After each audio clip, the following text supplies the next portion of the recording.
On this episode, we talk about crop insurance price guarantees, potential Illinois label changes, and clarification of traits. Stick around. Joe conducts a science experiment of treated and untreated seed, displaying what you will find with the seed you plant this spring. Not all treated seed is equal. Hear what we are doing differently with Tripidity, which are biostimulants added to our seed treatment, and how it helps combat this year's untreated seed. Do you have Tripidity in your standard seed treatment? Hi, this is Joe Merschman. Welcome to Cup of Joe, episode number 18. Today we have Tommy Johns and Turk Riggenitter and Ben Pieper to talk about what happened this past week. I know those of you that have been on the road, I've seen at least 3 dead skunks. If you remember from previous episodes, we talked about that. If you see your first dead skunk in the middle of the road, usually you plant corn within 6 weeks. So looks like right now, at least in the West Point area, we should be planting corn about middle of April. I think those skunks are probably slipping and sliding on a lot of ice and a lot of fields. Yeah, well, maybe that's why they got hit. I don't know, but anyhow, that could be. But I'd like to start today with Turk. And Turk, tell us what you've been. I've been monitoring the crop insurance guarantees in the month of February. Is the price discovery month, and so it's interesting as we watch this. Today's the last day for that price discovery, and you can monitor what it is all month long, what the projected is. And as of today, final announcement will be made in a couple of days, but as of today, soybeans are $9.54 for a spring price guarantee, and corn is $4. Corn's up about 4 cents from a year ago, and soybeans are down about 64 cents from a year ago. But so that's everybody will be hearing from their crop insurance people in the next week or so about what their price guarantees are, and then they'll have to make that decision on what their final mix is going to be. But right now, the trade's looking for corn acres to be up about 2 million and soybean acres to be down about 3 million acres, and so it remains to be seen. I know if you talk to bankers, they're kind of pushing people because of cash flow. They're kind of pushing people towards soybeans, even though it's a lower price guarantee. It's less cost of production. So cash flow wise, soybeans probably have the advantage over corn, but we'll find out the end of March when we see our first official acreage forecast. So that's what's going on right now. Again, very interesting to watch. But I know when we look at our sales, we actually see our soybean sales up a little bit and our corn sales up a little bit. So we feel pretty fortunate to be in a down market on soybean acres and be up on sales. Yeah, I agree with you, Turk, and it's just part of it's because we're introducing some new technologies, and I think that's part of it. But we got some good salespeople too, and good dealers, right? Yep, absolutely. So, anyhow, Ben, I know you've got something there that you're wanting to talk about. Yeah, last week I told everybody to be looking out for a new announcement coming out of Illinois. We haven't heard that announcement. I think the announcement's probably going to come out, according to this article here from Crop Life. It's going to come out March 1st, which will be Friday. So what they're kind of talking about, Gene Payne is the president of Illinois Fert and Chemical Association. That's kind of like what we have as IDOLs here, Iowa Department of Ag Land Stewardship. Sure. That's kind of their same concept that they have over in Illinois. But they are looking at making a 24 seed label change in Illinois to tighten up the label for what they have on their dicamba plan there. Say that again, man. A 24C? It's a 24C. That's basically the paperwork that they have to file for a new label change. Gene Payne is the one that was interviewed in this article, and she talks about how Illinois is a little bit different because there's a lot more urban communities in Illinois. They're really concerned about how the urban life there, the whole article is called "Will It Be 3 Strikes and You're Out?" Well, she feels that they've had 2 strikes in Illinois, and they're really trying to tighten things down to make sure that they don't have a 3rd strike, because if they take away dicamba or the entire Group 4 class of herbicides, it's going to be a huge detriment to all Illinois farmers. This current label that we have right now is good until late 2020, isn't it? Yeah, it's a 2-year label. So they're going to modify the federal label with some additional restrictions, but we don't know what they are, but we know they're coming. Yep, March 1st. So we'll have an announcement by March 1st. What she says that there is absolutely going to be a date restriction or a date cutoff earlier than what the federal label is, the however many days after 45 days after planting. Mm-hmm. There will be a hard cutoff date, and there's probably going to be some different buffer restrictions and things like that associated with it. It also talks about some of the other problems that they're having or that they're experiencing. They're seeing the drift reduction agents. They feel like it's going to be the drift reduction agent is possibly speeding up the resistance of dicamba because the droplet sizes are so large that they're not getting good enough penetration and coverage. And it's just a very interesting article that I think if our listeners have time to go read the article, it'd be well worth their Trying to solve one problem creates another. Right. Yep. Exactly. So this is state of Illinois only. This is state of Illinois only. So we have Arkansas that made some changes last week. Illinois is making some changes. The link will be in the description for all of our viewers that want to read the article about this. And I think I read on that Illinois had the most complaints out of everybody last year. Yep. So, I mean, it's nice that they're taking a proactive step, but they are in an interesting place with the urban development, government-run type of things there in Illinois. So, really good article, though. Well, the complexity just keeps getting higher and higher for trying to apply dicamba the correct way. And, of course, with Arkansas, the big thing I noticed that they posted was they do not want glyphosate mixed with dicamba.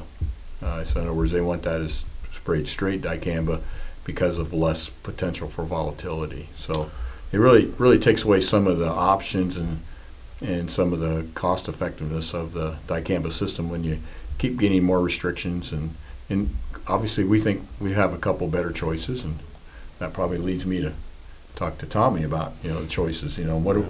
What are you hearing, Tommy? Yeah, Joe, so I just wanted to talk about some of the confusion in the traits in the marketplace right now. So I'll just kind of start off with GT27. When Elite 27 gets approved, that's the HPPD pre-emerge herbicide. Not yet approved, but you could use that as a pre-emerge. And then as a post-application, you'd have glyphosate or Roundup, as more familiar for you to understand. Basically, Tommy, just like it says, GT, glyphosate tolerance, 27 is the group herbicide, which is the HPPDs, but in particular, this one's going to be called Elite 27. Correct. And it's not approved yet by the EPA, so you cannot put the 27 piece on there at this point. Correct. And then we'll have Liberty Link GT27, which, if you want to go by that same example, you'll be able to use Liberty Link or glufosinate and GT glyphosate with the 27 Elite 27 for a HPPD pre-emerge herbicide. That's not approved yet. So it's a triple stack. Exactly. Liberty Link GT27, and GT27 is just a double stack. Mm-hmm. Exactly. So then you have the Enlist E3 soybeans that we have just been talking a lot about, and that would be glyphosate, glufosinate, and the new 2,4-D choline mixture. So that also would be classified as a triple stack also then. Exactly right. And then you'll have the Extend soybeans, obviously, which is the Extendamax or what's the other traded names? Fexapan and Agenia. There you go. And those will be those chemicals for a post application for the dicamba beans that we talk about. And in the future we'll have Extendiflex, and we still don't know when that may come out, but that's going to be Extend dicamba and Liberty. Now what you'll see happen there most likely is will be Extend or dicamba will be a pre-emerge herbicide, and Liberty be a post application, just because of the you can't tank mix anything with dicamba anymore. And the Extend product also has obviously Roundup with it. Correct. You will still be able to use glyphosate as well. But there's just a lot of confusion. If you buy GT27 soybeans, that does not have the Liberty portion in it because that's not Liberty Link GT27. If you buy when Extendiflex comes out, you won't be able to, it'll be separate than just a straight Extend soybeans. And the Enlist soybeans are a triple stack with glufosinate, glyphosate, and 2,4-D, the new 2,4-D choline mixture. So when you see all these new a representation of these new traits, it's really important to ask your seed advisor or whoever, your chemical applicator, to make sure you know exactly what trait you're planting so you can get the right weed chemical for that particular product.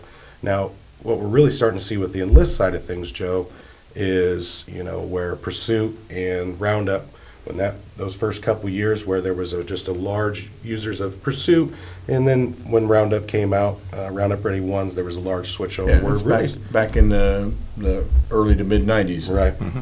Back before I knew what it was. But, you know, I think I think you're going to see a really big switch, compared to that situation of, you know, current traits now to the new Enlist platform. I mean, at least that's what we're seeing out in the field. Yeah, I know what you're saying. The farmers I talk to, really high interest in the two new traits, the LibertyLink GT27s and the Enlist E3, just mainly because this is what Ben's been talking about. There's not all this difficult application requirements that you have to meet, and also pretty effective herbicides too. Well, that's what happened back then. It was easy.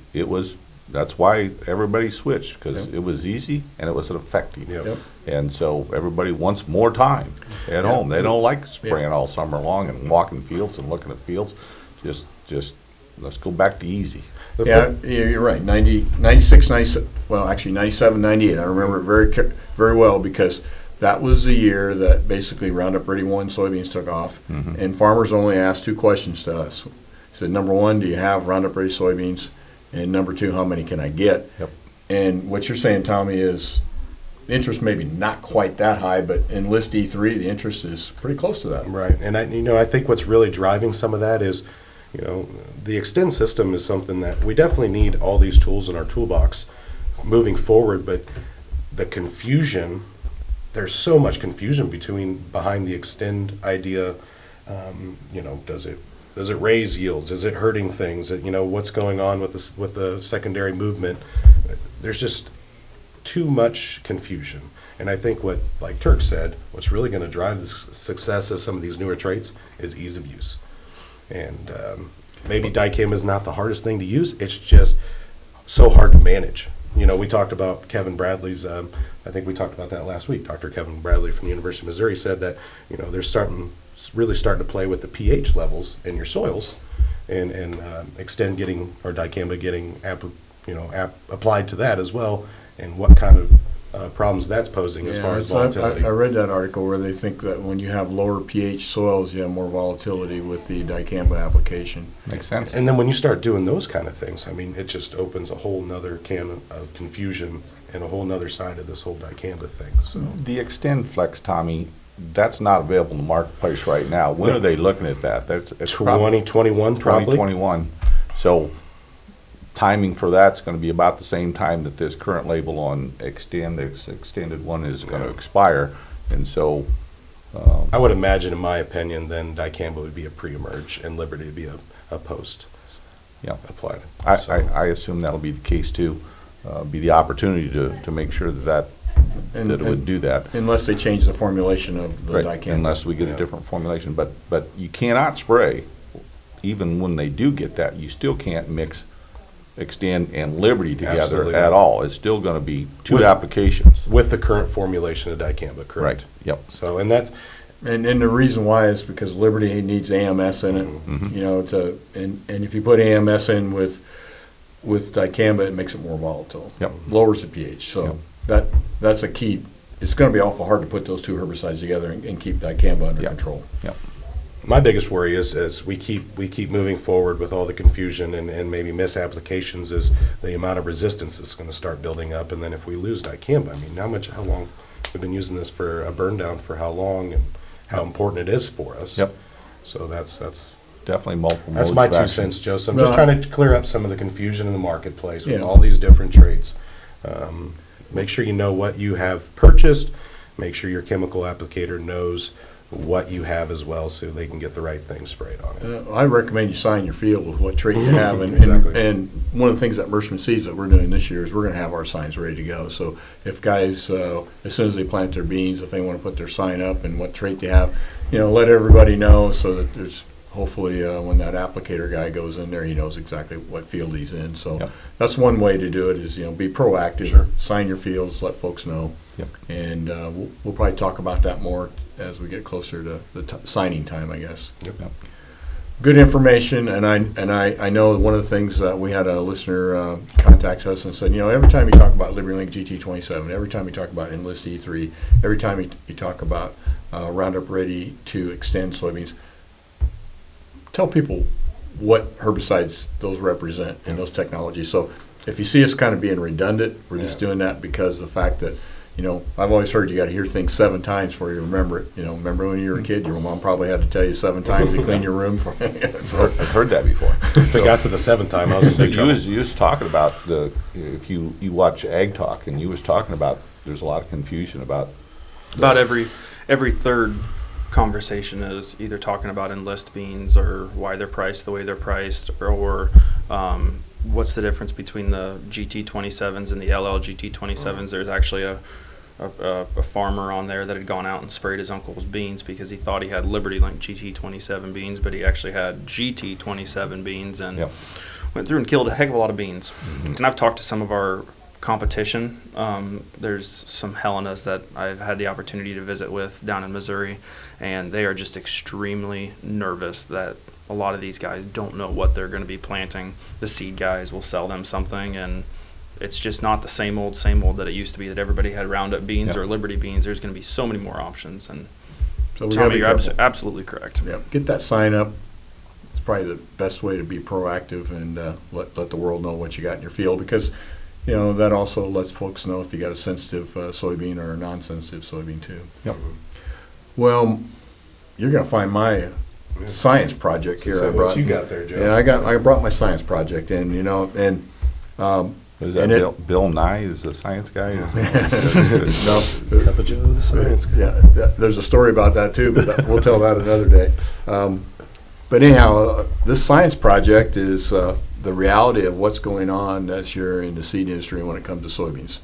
And most of you remember last fall, and some of you probably would like to forget last fall, but if you remember, we had an extended fall because of rainfall. A lot of delayed harvesting in soybeans. It's really interesting how Mother Nature works. We plant the seed in the spring and we get a little bit of moisture, it grows, but it doesn't grow in the fall. In other words, it takes a lot of moisture before we break down whatever the protective coating is around seed before it will start to germinate. But eventually, if we get enough rain, it will start sprouting in the pod, but it takes a lot of water and a lot of rain.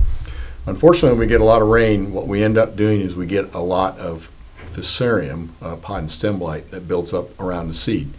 And this particular sample here is not a bad looking seed lot. I mean, it's about as nice a seed lot as what you'll see. And the average person looking at it would say, oh, I'd plant that seed. Well, we did. And we planted that seed, and we put some germination paper together in some trays. And after a week, this is what you're going to see. Wow. And all that cotton and that red and everything, that's pod and stem blight. So basically what happens is that the fungus that's on the seed basically starts to grow, and it basically kills the seed before it has a chance to germinate. So what happens if you take that seed lot and you put the right seed treatment on it? In this case, Bonus Coated Plus.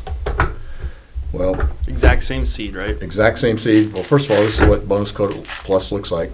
It's a multi-step process that includes multiple fungicides, an insecticide for underground insects and bean leaf beetles, your first generation.